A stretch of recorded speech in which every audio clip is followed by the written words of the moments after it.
जी बिल्कुल सारा, इस हवाले से पाकिस्तानी दफ्तर खारजा ने जो कहा है कि वहाँ पर वो मुख्तलिफ इक़दाम कर रहे हैं, जितने भी अपने दोस्त ममालिक हैं, बिलखुसूस चाइना और इसके अलावा मिडल ईस्ट जो कंट्रीज़ हैं, उनके साथ पाकिस्तान राब्ता कर रहा है। चीनी सफ़ीर जो है वो अब से कुछ देर पहले यहाँ दफ्तर खारजा पहुंचे थे। वज़ीर ख़ारजा शाह महमूद कुरैशी के साथ उनकी मुलाकात हुई, जबकि चीनी वज़ारत ख़ारजा की जानिब से इस हवाले से जो स्टेटमेंट आया है, उसमें पाकिस्तान और भारत दोनों को तहम्मुल का मुज़ाहरा करने का कहा गया है। इसके साथ-साथ यूरोपीय यूनियन के बाज़ ममालिक के साथ भी राब्ता किया गया है, P5 कंट्रीज़ के साथ भी राब्ता किया जा रहा है। यूरोपीय यूनियन की जानिब से भी जो ताज़ा तरीन स्टेटमेंट आया है, उसमें भी पाकिस्तान और भारत को जो है इस हवाले से कहा गया है कि वो तहम्मुल का मुज़ाहरा करें। पाकिस्तान की कोशिश है कि ज़्यादा से ज़्यादा ममालिक तक इस बात को, पैगाम को पहुँचाया जाए कि भारत ने जो है वहाँ पर टेंशन को जो है वो एस्केलेट किया है, और अगर ये इसी तरह बढ़ती रही तो खित्ते में अमन को जो है वहाँ पर जो है नुकसान पहुँच सकता है। तो इस हवाले से पाकिस्तान मुख्तलिफ जितने भी ममालिक हैं उनके साथ राब्ते कर रहा है और कोशिश कर रहा है कि वहाँ पर ज़्यादा से ज़्यादा आलमी सतह पर अपने इस पैगाम को आगे बढ़ाया जा सके कि पाकिस्तान के ऊपर किसी भी किस्म की जारहियत मज़ीद अगर कोई की जाती है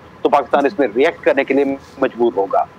ऑलराइट, आसिम राना हमारे साथ थे इस्लामाबाद से, और पाकिस्तान में जिस किस्म का रद्द-ए-अमल सामने आ रहा है उसके बारे में बता रहे थे। इस वक्त वाशिंगटन। आसिम राना, बहुत शुक्रिया आपका इस अपडेट का, और हमारे जो रेडियो प्रोग्राम्स हैं उनमें भी हम आसिम राना से अपडेट लेते रहेंगे, और हमारी वेबसाइट पर भी अपडेट्स आप आज के पूरे दिन पढ़ सकेंगे। Asim Rana, thank you very much.